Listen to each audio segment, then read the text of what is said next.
오늘은 우리 교회가 추수감사 예배로 드리는 주일입니다. 도시 산업사회가 된 지금의 시대에는 추수감사절보다는 어느 한 날을 정해서 감사절 이렇게 바꾸어야 정확하다고 봅니다. 하지만 제 생각이 아무리 옳다고 하더라도 한국 교회가 공식적으로 용어를 바꾸지 않는 한 그대로 따라야 한다고 보기에 우리 교회도 여전히 추수감사절 이렇게 부릅니다. 절기를 지키면서 절기 용어가 중요한 게 아니라 절기 내용이 중요합니다. 추수감사절에 감사 의미를 되새기고 감사가 풍성한 삶을 살아가느라고 다짐하고 결단하면 됩니다. 다만 우리 교회는 추수감사주의를 추석에 맞추어서 지냅니다. 비록 하나님을 모르긴 했지만 우리 선조들이 명절로 지킨 추석의 의미가 미국의 청교도들이 지킨 감사절의 정신, 더 나아가서 농사철에 맞추어 절기를 지켰던 성경의 절기 정신과 유사하다 이렇게 보기 때문입니다. 오늘 구약 신명기에 보면은 한 해에 3번 무교절, 칠칠절, 초막절을 지켜라 이렇게 말하고 있습니다. 무교절은 보리수확과 관계된 절기입니다. 출애굽 이전부터 가나안 땅에서는 보리수확을 시작하면서 무교절 절기를 지켰습니다. 가나안 부족들의 농경 문화에서 지키던 이 무교절 절기에 이스라엘 백성들의 역사적 경험, 이 유월절 절기를 덧붙였습니다. 그래서 무교절 첫날을 유월절로 지킵니다. 그 다음 날부터 무교절이 됩니다. 무교절이 7일이고 유월절 하루를 덧붙이면 출애굽 역사를 담은 유월절 절기는 무교절을 포함한 8일이 됩니다. 이렇게 농경문화의 절기에 유월절을 덧붙이면 이스라엘 후손들은 출애굽의 그 귀한 신앙과 정신을 절대로 잊지 않고 기억할 수가 있습니다. 칠칠절은 무교절을 지낸 후 7주일이 지난 시간을 말합니다. 그러니까 오순절 이름이 여기에서 나왔어요. 오순절은 50일을 말하기 때문에 7을 7번 지내면 칠칠절과 오순절 같은 말이 됩니다. 그래서 무교절 후 50일쯤 지나면 가나안 땅에서는 보리 수확이 거의 끝나고 밀 수확이 시작이 됩니다. 1년 농사 중 1은 수확을 하면서 그 수확을 가지고 하나님께 감사를 드렸습니다. 우리 기독교에서는 이 오순절, 칠칠절을 성령 강림절로 그렇게 지킵니다. 그런데 우리 한국교회에서는 오랫동안 성령 강림절과 동시에 이 맥추절이라고 해서 이 맥추절을 지켰습니다. 농경사회에서 보리 수확의 결실에 맞춰 맥추절 이렇게 절기 이름을 번역했는데요. 그런데 우리 사회가 도시 산업사회로 바뀌고 보리 수확도 이제는 시골도 많이 이렇게 농사 짓지 않습니다. 그래서 지금도 맥추절을 지켜야 하는가? 이런 문제는 우리가 좀 고민을 해봐야 돼요. 보리 수확이 거의 없는 절기에 이 절기를 지키는 것이 별로 바람직하지 않다고 해서 요즘에 많은 교회들은 맥추절을 지키지 않고 있습니다. 그래서 우리 교회도 오래전부터 맥추절을 지키지 않고 있습니다. 3대 절기 중에서 마지막인 장막절은 우리가 초막절이다, 수장절이다 이렇게 부릅니다. 이 절기는 1년 중 마지막 열매를 추수하면서 드리는 감사절기입니다. 초막절은 한 해의 늦열매인 포도, 무화과, 올리브, 대추야자 이런 것들을 거두는 절기입니다. 이 장막절, 수장절의 감사절기가 시기적으로 우리의 추석, 미국 교회의 추수감사절과 비슷합니다. 그래서 성경에서 지키라고 명령한 이 세 절기의 중심 주제는 하나입니다. 감사. 하나님은 이스라엘 백성들에게 감사하면서 인생을 살아가라 이 점을 강조하고 1년에 3번 그 감사를 잊지 않기 위해서 절기를 지키라 말하고 있습니다. 이렇게 믿음의 선조들은 감사하는 인생을 살면서 후손들에게 감사의 인생을 살라고 그렇게 교육하고 있습니다. 사실은 이제는 우리가 살아가는 세상에서도 많은 곳에서 감사하는 사람이 되라 이게 강조합니다. 이로 인해서 우리는 종종 감사가 의무가 되어서 감사라는 말을 입에 달고 살기도 합니다. 하지만 현실에 매몰되어 살아가는 우리는 그 어떤 감사할 만한 게 있어서 감사할 수 있는 것 아닌가, 이런 마음이 정직한 마음이기도 합니다. 여러분 한번 생각해 보세요. 태어나면서부터 노예로 태어난 사람들이 무슨 감사할 만한 조건이 있어서 1년에 3번 감사절기를 지킬 수 있을까요? 지금은 농사가 가장 힘든 직업이고 가장 적은 수입을 올리는 직업이 되었습니다. 어지간한 농부가 1년 동안 농사지어서 거둔 수확은 돈으로 환산하면 좋은 주식 몇 주 산 것보다 못합니다. 그런데도 감사는 인생을 살라는 말에 입술로는 동의하지만 마음속 깊은 곳으로부터 동의한다는 게 쉽지가 않습니다. 이 때문에 우리는 절기를 중심으로 감사의 설교와 말씀을 들으면서 감사의 의미가 무엇인지를 계속해서 묻고 대답하고 이를 생활 속에서 실천해 나가야 합니다. 먼저 감사를 생각할 때는요, 여러분 2가지를 생각하세요. 일상적인 감사가 있고 신앙적인 감사가 있습니다. 일상적인 감사에는 어제보다 나은 일, 어제보다 발전한 그 무엇이 있을 때 드리는 감사입니다. 우리들의 삶의 형편을 보면서 좋은 일이 있을 때는 감사의 마음이 우러나옵니다. 자녀가 태어나서 감사하게 되고, 시험에 합격했을 때 감사하게 되고, 결혼할 때 감사하게 되고, 질병에서 노임받았을 때 감사하게 되고, 값진 물건을 얻었을 때 감사하게 됩니다. 생활 속에서 하는 일들이 형통할 때 드리는 감사를 우리가 일상적 감사 이렇게 말합니다. 근데 이 일상적 감사를 드리며 살라는 가르침은요 2가지 의미를 담고 있습니다. 첫째는 삶을 좀 긍정적이고 적극적인 눈으로 보라, 그런 의미를 담고 있습니다. 어느 가정에서 어머니가 밥상을 차려옵니다. 입이 까다로운 딸이 한마디 합니다. 우리가 뭐 맴생인가? 밥상이 맨 풀이네. 그러자 아버지가 식사 기도합니다. 오늘도 일용할 양식을 주셔서 끼니를 거르지 않게 하시니 너무 감사합니다. 여러분, 똑같은 식탁을 마주하고 있지만 딸은 고기가 없다고 불평합니다. 아버지는 끼니를 거르지 않고 먹을 수 있다고 감사하며 기도합니다. 인생을 살면서 어떤 삶의 자세가 여러분 필요할까요?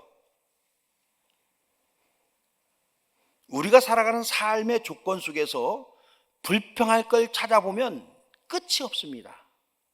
삶의 형편을 살펴보면요 불편한 게 너무도 많아서 우리는 가끔씩 불평 공장장이 되어 살아가는 사람들 많이 봅니다.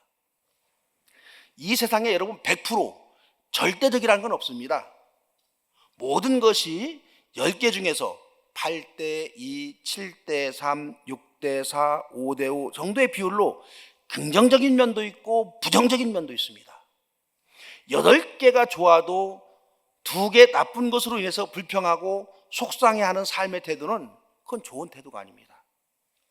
8개가 부정적이어도 2개가 긍정적이기 때문에 감사하는 삶의 자세가 일상적인 감사를 드리는 사람들의 삶의 자세입니다. 그래서 여러분, 우리가 손으로 계수해 보면은요 사실은 이 감사할 것들은 잘 안 들어오고 불평할 것들만 들어오는 거예요.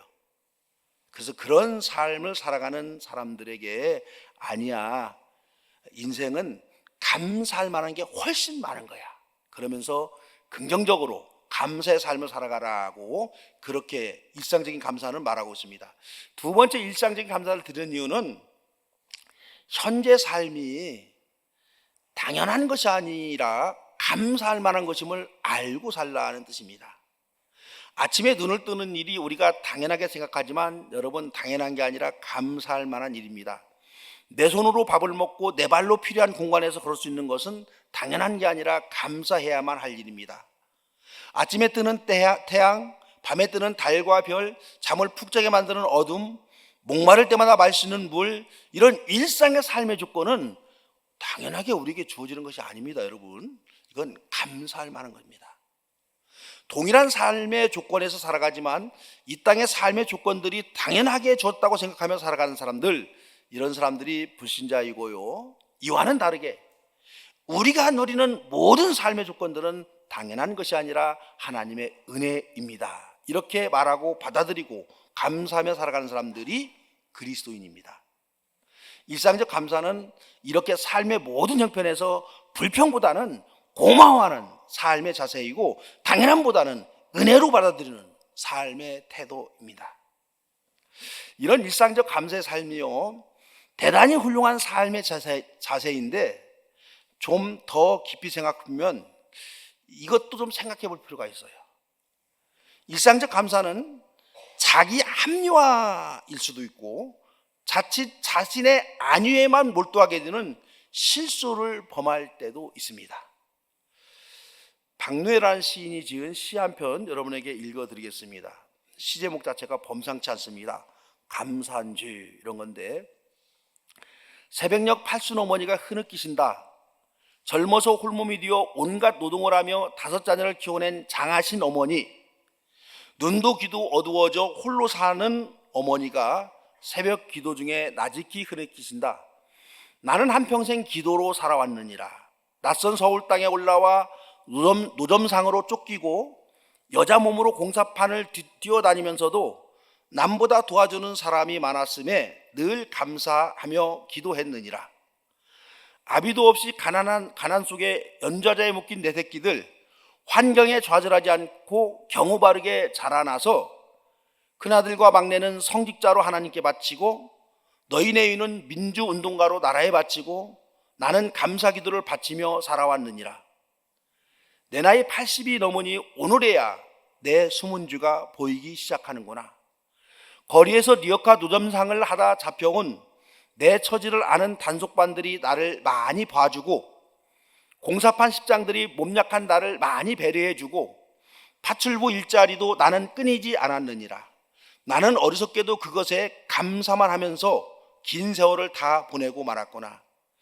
다른 사람들이 단속반에 끌려가 벌금을 물고 일거리를 못 얻어 힘없이 돌아설 때도, 민주화 운동하던 다른 어머니 아들 딸들은 정권 교체가 돼서도 살아 돌아오지 못했어도, 사형을 받고도 몸성이 살아서 돌아온 불쌍하고 장한 내 새끼 하면서 나는 바보처럼 감사 기도만 바치고 살아왔구나. 나는 감사한 죄를 짓고 살았구나. 새벽녘 팔순 어머니가 흐느끼신다. 묵주를 손에 쥐고 흐느끼신다. 감사한지 아하 감사한지. 참 깊이 생각할 만한 그런 시예요. 이 박노해 시인은 어머니를 빗대어서 감사가 자칫 자기 안위나 자기 도취에 빠질 수 있다는 점을 경고하고 있습니다. 일상적 감사는 귀중한 마음입니다. 그런데 신앙인들이요, 여기에만 머물면 안 됩니다. 한 단계 더 나아가야 합니다. 성경에서 말하는 감사는 일상적 감사를 뛰어넘어서 신앙적 감사를 말합니다. 종교적 감사를 말하고 있습니다. 손에 쥔 열매를 보고서 감사드리는 게 아닙니다. 손에 쥔 열매를 계기로 생명의 근원이신 주님께 감사드립니다. 존재의 근원 되시는 구원의 주님으로 인해서 드리는 감사가 신앙적 감사입니다. 이 신앙적 감사를 가장 잘 표현한 선지자가 바로 하박국 선지자입니다. 하박국 선지자는 이렇게 노래합니다. 무화과 나무에 과일이 없고 포도나무에 열매가 없을지라도, 올리브 나무에서 딸 것이 없고 밭에서 거두어 드릴 것이 없을지라도, 우리의 양이 없고 요한간에 소가 없을지라도 나는 주님 안에서 즐거워하련다. 나를 구원하신 하나님 안에서 기뻐하련다. 그래서 일상적 감사를 넘어서서 신앙적 감사를 되새기는 자리가 여러분 절기의 자리입니다. 성경의 절기를 지키던 이스라엘 백성들은 어떤 때는 풍성한 열매를 거둘 때도 있었습니다. 어떤 때는 소위 흉년이 들어서 열매가 빈약할 때도 있었습니다. 여러분 한번 생각해 보세요. 지금의 팔레스틴 땅에서 뭐 그리 풍성한 소출이 해마다 열렸겠습니까? 이 팔레스틴 땅은요, 2 사람이 농사 지으면 겨우 2 사람 먹거리가 나오는 척박한 팔레스타인 땅입니다. 하지만 이들은 절기가 들어오면 최선을 다해서 감사하며 절기를 지켰습니다. 절기를 계기로 자신의 생명이 이 땅에서 존재하게 됨을 감사합니다. 존재의 근원이 되시는, 생명의 근원이 되시는 하나님이 자신의 미래를 책임져 주실 것을 믿고 감사를 드립니다. 신대륙의 신앙의 자유를 찾아서 모험을 감행했던 청교도들도 첫해 농사를 지어서 수확을 거뒀습니다. 이 수확의 열매 때문에 감사드린 게 아닙니다. 알지 못하는 미지의 땅에서 농사지어 거둔 수확은 유럽에서 얻은 수확에 비해서 비교할 수 없을 정도로 빈약했을 겁니다.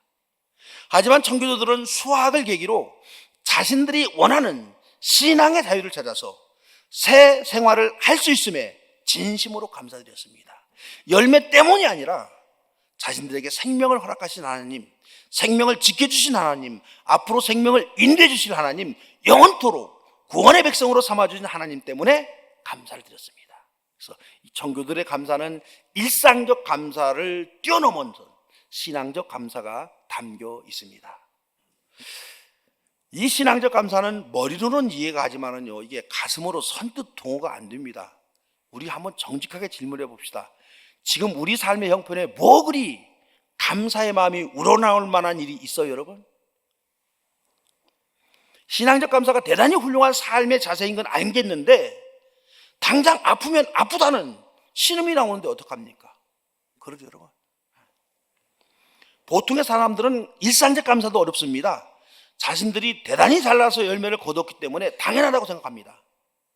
불평이 난무하는 세상에서 생각이 좀 있는 사람들이 일상적 감사를 드리며 살아가게 됩니다. 그런데 손에 쥔 것도 없는데 크게 뛸 듯이 기뻐할 만한 그 어떤 것도 없는데 이게 이 신앙적 감사까지 단계로 나가는 게 깊은 수양과 훈련이 필요합니다.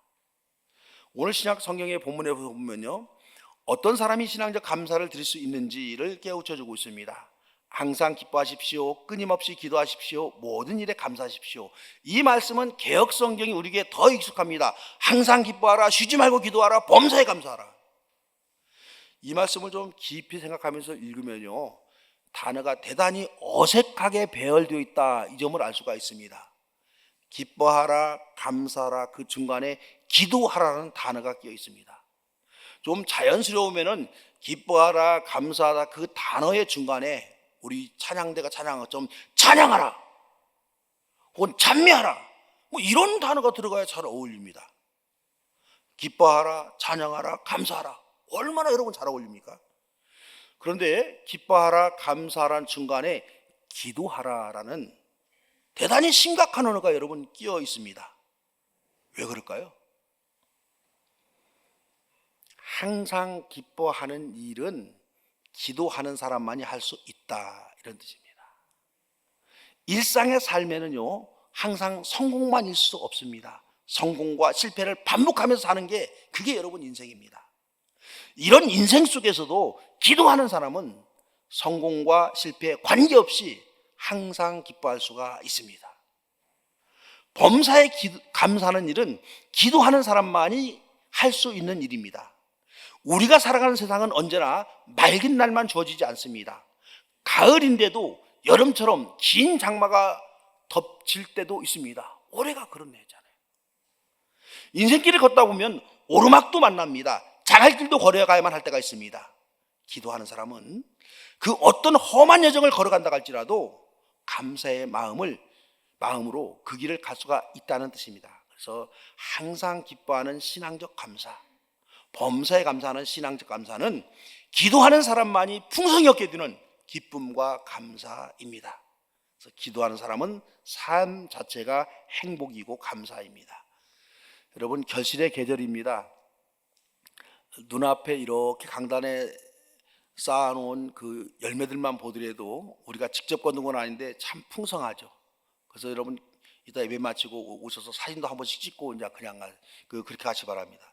제발 이런 날은 그냥 뭣도 없이 예배만 들고 싹 도망가지 말고 사진도 좀 찍으시고 오후에 함께 모여서 이렇게 같이 잔치도 즐기시고 그럴 필요가 있습니다. 믿음으로 사는 사람은 내 삶의 상황과 처지를 넘어서 이 아름다운 세상을 창조하신 하나님 때문에 감사하고 저와 여러분을 구원하신 구원의 예수님 때문에 기뻐하는 사람입니다. 이런 신앙적 감사가 우리의 삶을 더욱더 풍성하게 이끕니다. 오늘 우리는 지금까지 베풀어 주신 주님의 은혜에 감사하면서 앞으로 더 아름다운 삶으로 우리를 풍성하게 인도해 주실 주님 때문에 감사합시다. 열매를 계수하는 일상적 감사, 조건과 환경을 살펴보아 감사하는 일상적 감사를 넘어서서 우리 생명의 근원이신 주님으로 인해서 감사하는 그런 멋진 사람으로 살아가시기를 주의 이름으로 축원합니다.